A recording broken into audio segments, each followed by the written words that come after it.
Isa na namang umaga, tanghali at gabi po sa ating lahat.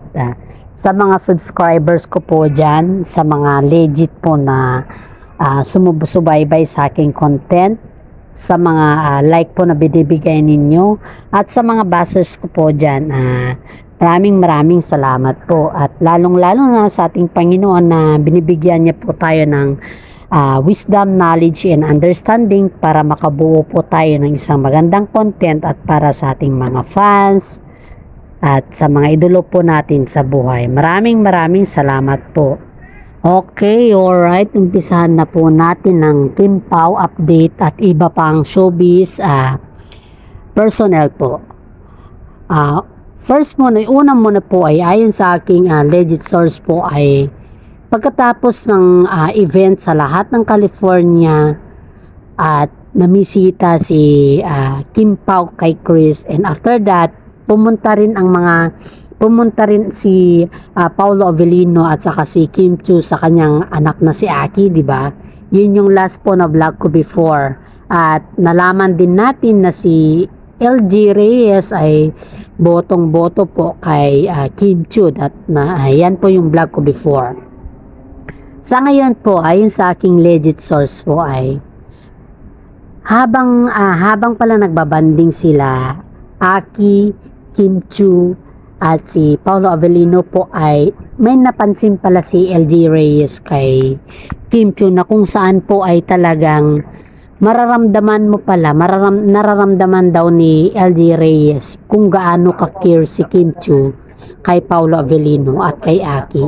Yung supportive ba na bilang partner or bilang tambalan sa showbiz ba, or kung ano man yung klaseng tambalan or special man si Paolo Avellino kay Kim Chiu, ay ganoon din po ka-special si Aki kay Kim Chiu. Yung bang pakiramdam daw ni Aki kay Kim Chiu ay isa ring tita or nanay ba, dahil very supportive at very caring daw po. Hindi naman maipagkaila ng mga ibang netizen na mga sinasabi kasi ng mga iba ay hanggang lang sa showbiz sila at the back of the camera wala na. Kasi nga po may anak si Paolo, di ba? Yung mga sinasabi kasi ng mga iba is pag may anak yung partner, talagang expect mo na yan na sa camera lang sila gumaganap ng mga sweet moment ba. Pero hindi po yun yung napansin ni LG Reyes kay Kim Chiu. Talagang nakikitaan talaga niya na very supportive kay Paolo Avellino, and at the same time ganoon din po si Paolo Avellino kay Kim Chiu po. Dadako na naman po tayo sa family issues ba ng Kim Pao at ng Kim Pao ba. Ayon po sa aking legit na source po ay dahil nga po very proud si Kim Chiu kay Paolo Avellino, at ito na po yung time na meet and greet na ng pamilya Chiu si Paolo Avellino, which is nung pagkatapos pala ng mga event at pangalawang beses na pala ito na meet and greet na nila si Paolo Avellino together yung pamilya ni Paolo Avellino also. Parang kumbaga family bonding ba nila para makilala yung isa't isa. Ayon po sa aking legit na source po ay na parang may pinag-usapan, pero hindi naman nasabi kung anong klaseng pag-usap yung kanilang pinag-usapan. Pero ang sabi lang is kung talaga daw na sila na at open na at ready na daw sila, why not daw kung sakali. Kasi nga daw po ang karir daw po nila sa ngayon ay talagang sobrang trending at saka sobrang viral. Kumbaga sikat na sikat sila. At yung init ng kanilang sikat ay ayaw nila po na maipak yung kanilang bubbles. Kaya hintayin na lang daw po kung ready na yung Kim Pao sa ngayon. Pero yung mga magulang ni Kim Chiu, sa totoo lang, pinagkumpara kasi si Paolo Avellino at saka si Yan Lim at pati na rin po si Gerald Anderson. Ang pagkasabi lang naman ayon sa aking legit na source, si Gerald Anderson daw is parang kumbaga mas maraming binigay ni Kim Chiu sa kanya kumpara sa kumpara sa binigay niya kay Kim Chiu, parang ganon. Tapos si Sian Lim daw,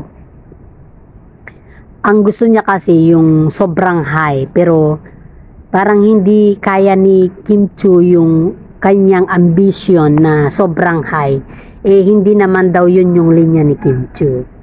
Ito naman daw kay Paolo Avellino, very low. Kumbaga daw is very humble ba. Kaya, ang sabi naman at nanggaling pa sa magandang pamilya, magandang history ng pamilya ba. Kaya ang sabi ng mga ibang netizen na yung sinasabi na may pagkabakla si Paolo Avellino or may ganon dahil mahinhin, hindi po yun totoo. Kaya nga po, pati nga po yung si Casey Concepcion noon nagkagusto kay Paolo Avellino dahil po isa po siyang gentleman sa lahat. Isipin mo to yung tambalan pa lang sila ni Kim Pao, tapos kung ikukumpara si Paolo Avellino sa mga ex ni Kim Chiu ay di hamak po na malayo. Ayon po sa aking legit source po yan na yan daw po yung nabanggit ni Kim Chiu sa matalik niyang kaibigan, at yan din po yung nasagap namin na balita. Ayon nga po sa mga balita, pinapagtakpan lang daw ni Kim Chiu lalong-lalo na daw si Sian Lim, dahil nga po syempre parehas silang ganon din na may nasa isang country lang sila, di ba? Parehas lang na alam na natin pong banggitin. Kaya nga po sabi na sa lahat daw ng mga kababalaghan na ginawa ni Sian Lim sa kanya, yung sobrang pasekreto ba ay pinagtatakpan daw ni Kim Chiu dahil ayaw daw niyang masira ang reputasyon ni Sian Lim. Kaya hindi hanggang ngayon po ay hindi pa nagsasalita si Kim Chiu. At ganun din po kay Gerald Anderson nun. Pero kay Gerald Anderson kasi po is parang ghosting yung ginawa ni Gerald sa kaibigan ni Kim Chiu, na lahat kasi ng katandem ni Gerald Anderson na babae or lady niya sa mga show ba, sa mga drama niya or sa mga showbiz ba, magiging girlfriend niya gaya ni Sarah Geronimo, ganun, tapos Maha Salvador, Julia Barreto, saka si Kim Chiu, at saka si Bea Alonso, at saka yung isa pa na lady niya. Lahat ng naging ng partner ni Gerald Anderson sa kanyang movie ay may mga issue din na naging sila. Hindi lamang po yan. Ang sabi pa ng aking legit na source po ay parang kumbaga mas marami pang hiningi si Gerald Anderson kay Kim Chiu kumpara sa binigay daw niya kay Kim Chiu. Kaya nga po yun yung hindi nagustuhan ng parents ni Kim Chiu, dahil parang ang bigat-bigat ng pakiramdam ni Kim Chiu kay Gerald Anderson. Simula nung lahat ng kanyang mga movies ay may mga issue siya sa mga lady po niya.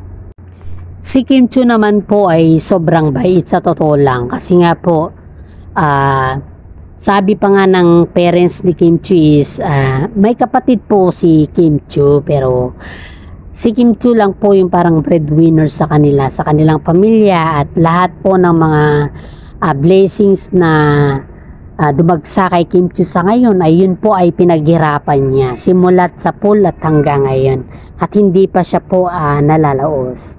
Kaya nga po sabi ng mga ibang sources po natin na kung pasalamat daw si Paolo Avellino dahil nakatambal niya si Kim Chiu na sobrang bait at marunong din po siyang magkisama. Kaya nga po napaka-blessed daw ni Paolo Avellino kay Kim Chiu, at yun din po si Kim Chiu kay Paolo Avellino.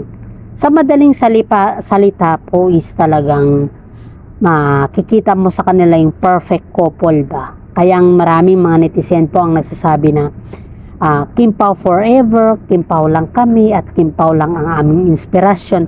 Dahil po ang Kim Pao ay talagang maraming tao ang kanilang pinapasaya dahil sa kanilang mga movie, mga kanilang love team din. At hindi lamang po maraming tao, pati na rin po kami na content creator, mas gusto po namin i-content ang Kim Pao kumpara sa mga ibang topic po dahil pati kami naging inspirasyon din po namin ang Kim Pao, tambalan ng Kim Pao. Dadako na naman po tayo sa controversy na kung saan po yung about sa bagong movie nila Gerald Anderson at saka si Sian Lim, na kung saan po ay kinuusap sila ng management na sabi ng management sa kanila kung maging okay daw kay Kim Chiu is itutuloy daw po nila yung movie na gagawin, di ba? That was my previous vlog. At ngayon po ito na po yung continuation. Ayon po sa legit na source ko po ay nag-usap pala ang management ng I don't know what kind of management kasi hindi naman natin pwedeng bagitin kung anong, hindi natin pwedeng i-address yung anong network ba yun. Basta management na lang para wala pong masabi yung mga ibang tao po. Yung management 1 at saka management 2 nag-usap pala na kung maaari dahil nga po sa kasagsagan ng init ng issue kay Kim Chiu ay dapat masundan daw ito ng isang movie na kung saan ay si Sian Lim daw muna kanyang katambal at susunod na lang daw si Gerald after Sian Lim. Parang may siya, another series ba? Pero ayon po sa aking legit source po ay nagsabi na daw si Kim Chiu na pag-isipan pa daw niya kung sakaling gagawin daw niya ang kanyang movie dahil ang sabi niya hindi pa daw ready yung kanyang puso at isipan para makipagtambal daw sa kanyang ex. So ibig sabihin po yun ay pinaglaban po ni Kim Chiu si Paolo Avellino sa mga fans po nila at sa mga netizen po na sumusubaybay sa kanila. Dahil kung hindi niya po pinaglaban yan, talagang pinili niya po yung project kaysa kay Paolo Avellino na katambal niya, di ba? Ganun lang po sa madaling salita. Kaya lahat ng mga netizen, lahat ng mga sumusuporta sa Kim Pao ay saludo po sa desisyon ni Kim Chiu dahil nga po hindi niya iniwan si Paolo Avellino kahit malaking project pa yung binibigay sa kanya, kahit ilang piso pa yung ilang pera pa yung bayad nun ay hindi po niya iniwan si Paolo Avellino at andun pa rin siya sa kwan ni Paolo at sinusuportahan pa rin niya si Paolo. Ganun po katibay ang Kim Pao sa ngayon dahil nga po kahit sa dami ng mga nangbabas sa kanila at patuloy na pinaghiwalay sila ay kapit kamay lang po sila at suportado ang isa't isa. Kaya sa mga tao po na nagbabas sa kanila at pati sa content ko po na nagbabas palagi, salamat po sa bas mo. Salamat din po sa comment mo at yan po isang engagement ko na. Pero sana naman po wag po natin magbas at wag naman masyado kasi nga po hindi natin hawak ang oras at panahon sa mga ating mga inspirasyon sa buhay. Kundi nga po magbigay na lang po tayo ng magandang advices or pang-aral kung sakaling ayaw nyo po or hindi nyo po nagustuhan ang isang content. Wag lamang po ninyong ibas na napaka-negatibo kasi hindi po yan nagdudulot na maganda sa tao. Gaya ng mga basers po ng Kim Pao. Sa totoo lang po, bilang isang content creator at saka bilang isang sumusubaybay sa Kim Pao at nagbibigay ng update sa inyo, sa mga fans ng Kim Pao po ay kapag binabas nyo po ang mga tao, si Kim Pao, parang ang sakit din sa pakiramdam na yung idolo mo binabas, wala namang ginagawa yung tao sa iyo, di ba? Kaya paminsan-minsan nasasaktan ka din at masakit din kung binabasa mo yung mga comment. Natural, may emotion ka din. How much more sa mga tao po na binabas nila. Kaya yung pakiusap ko lang po sa mga tao dyan na nang babas. Sa mga tao po na ayaw sa Kim Pao, please, wag naman kayong mangbas. Kasi nga po, hindi naman natin hawak ang mga happiness nila kundi tayo lang po ay binibigyan nila tayo ng inspirasyon at maging masaya lang tayo na nanonood sa kanila. Yan lang po yung ibibigay nila sa atin yung maging idolo natin sila. Dahil nga po, ay sila din po yung nagbibigay ng saya sa atin. Kaya sa mga basers po dyan, wag masyado ha. And this is for today, ang update ko about sa Kim Pao at update natin yung sa ibang update, and bukas na naman po ako mag-update. Maraming salamat po at ingat po tayo palagi at sana'y gabayan po tayo ng Panginoon may kapal.